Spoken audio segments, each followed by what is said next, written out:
En esta oportunidad analizaremos el teorema de Gauss junto a la regla de Ruffini.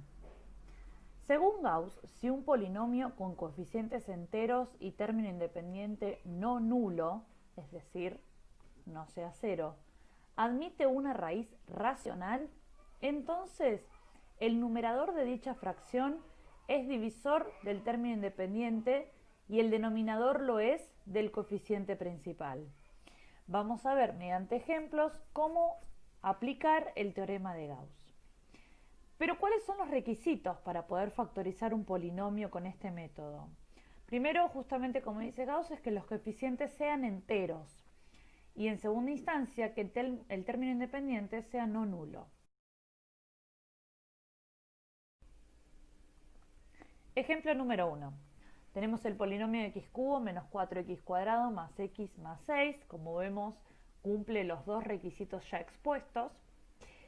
Y de este polinomio vamos a identificar tres elementos importantes. Primero, el grado. Como dijimos en su momento, el grado del polinomio es el mayor exponente al cual está elevada la x. Segundo elemento, el coeficiente principal, es decir, el número que multiplica a la x que determina el grado, en este caso 1. Y por último, el término independiente, es decir, aquel término que no tenga la variable, en este caso 6 positivo. Ahora bien, ¿por qué identificamos estos tres elementos? Porque el grado, como ya lo dijimos, nos va a decir hasta cuántas raíces puede tener el polinomio. En este caso, por ser de grado 3, va a tener hasta 3 raíces. ¿Por qué remarco hasta? Porque puede ser que tenga 3, 2, 1 o incluso ninguna.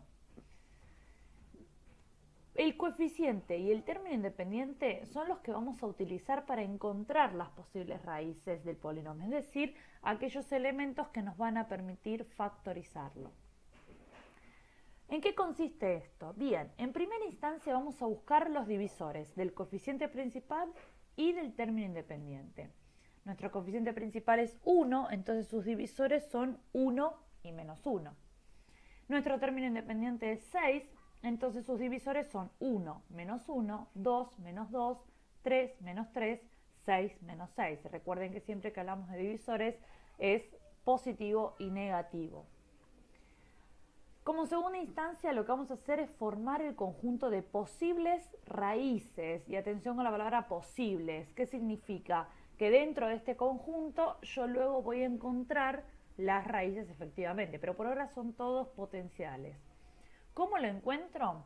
Va a ser el conjunto formado por las fracciones que queden determinadas por los divisores del coeficiente principal dividido los divisores del término independiente. En nuestro caso, empezamos a construir el conjunto de posibles raíces haciendo 1 dividido 1, 1 dividido menos 1, menos 1 dividido 1, menos 1 dividido menos 1, 2 dividido 1, menos 2 dividido 1, y así con todos los elementos. Todos los divisores del término independiente dividido los divisores del coeficiente principal. Nos quedó entonces formado el conjunto de posibles raíces con los elementos 1, menos 1, 2, menos 2, 3, menos 3, 6, menos 6. ¿Por qué coincide con los divisores del término independiente? Bueno, porque al dividir por 1 no me cambia. Ahora bien, en un tercer paso debemos reemplazar cada valor en el polinomio y aquellos que den por resultado 0 son raíces.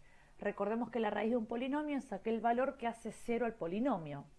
Entonces, si decíamos que eran posibles raíces y como tenemos ahí arriba que dice que el polinomio puede tener hasta 3 raíces, pero tenemos ahí un conjunto formado por 8 elementos, de esos 8, 3 puede que sean raíces. Tenemos que descubrir cuáles.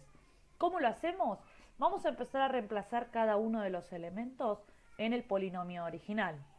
Empezamos con el 1 y cada vez que aparezca la x vamos a poner el 1.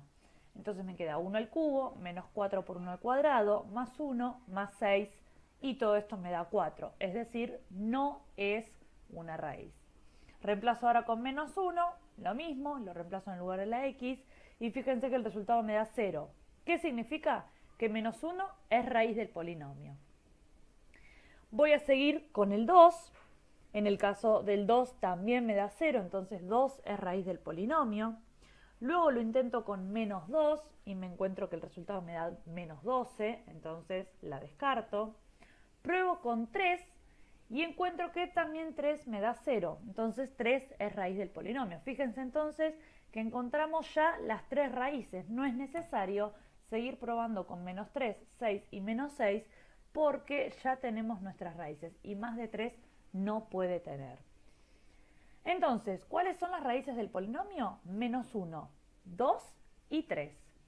¿Qué tengo que hacer ahora? Construir el polinomio factorizado. ¿Cómo se construye el polinomio factorizado? Siempre va a llevar la expresión a por x menos la primera raíz, por x menos la segunda raíz, por x menos la tercera raíz, y así tantos factores como raíces tenga el polinomio. En el caso de tener una expresión de un polinomio primo, se completa de esa manera. No olvidar el coeficiente principal. En nuestro caso el coeficiente principal vale 1, la primera raíz es menos 1, entonces atención con los signos. Me queda x menos menos 1. Por regla de signos, esto lo podemos reducir a x más 1. La siguiente raíz es 2, entonces me queda x menos 2. Y la tercera raíz es 3, entonces me queda x menos 3. El polinomio quedó factorizado.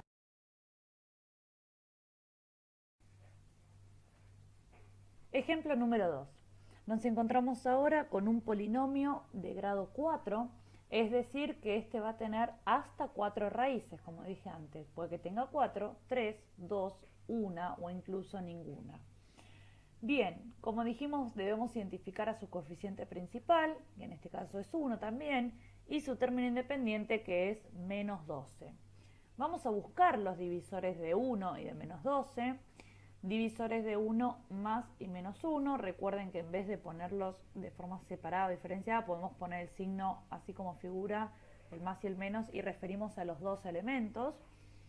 Y en el caso de los divisores del término independiente, tenemos más menos 1, más menos 2, más menos 3, más menos 4, más menos 6 y más menos 12. Construimos el conjunto de posibles raíces. ¿Cómo era esto? Divisores del término independiente dividido divisores del coeficiente principal. Entonces, 1, 2, 3, 4, 6 y 12, cada uno dividido 1 me va a quedar obviamente igual.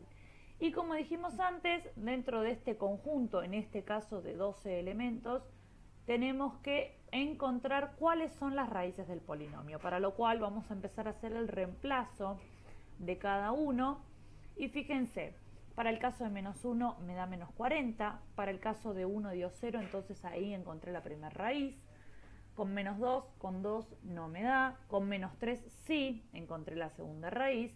Y la tercera la encuentro con 4, o sea que este polinomio, de las 4 posibles raíces que tenía, encontré solo 3.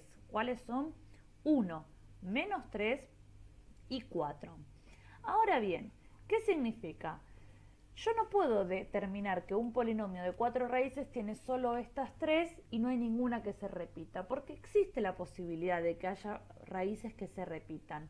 Cuando encontramos 3 de las 4, debemos averiguar cuál de estas es la que se repite. La cantidad de veces que se repite una raíz recibe el nombre de orden de multiplicidad. ¿Qué es entonces el orden de multiplicidad? Esto, saber si una raíz aparece más de una vez. ¿Cómo lo hacemos? Lo vamos a hacer aplicando la regla de Ruffini.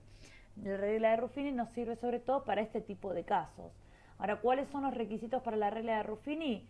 En principio que el polinomio debe estar completo y ordenado. En nuestro caso, cumple las condiciones. Y que utilizaremos los coeficientes del término independiente respetando el orden en que aparecen. ¿Sí? Fíjense que me olvido de las variables y trabajo solamente con los números. El 1, el menos 3, el menos 9, el 23 y el menos 12. Recuerden que cada número va con su signo. Ahora bien, la regla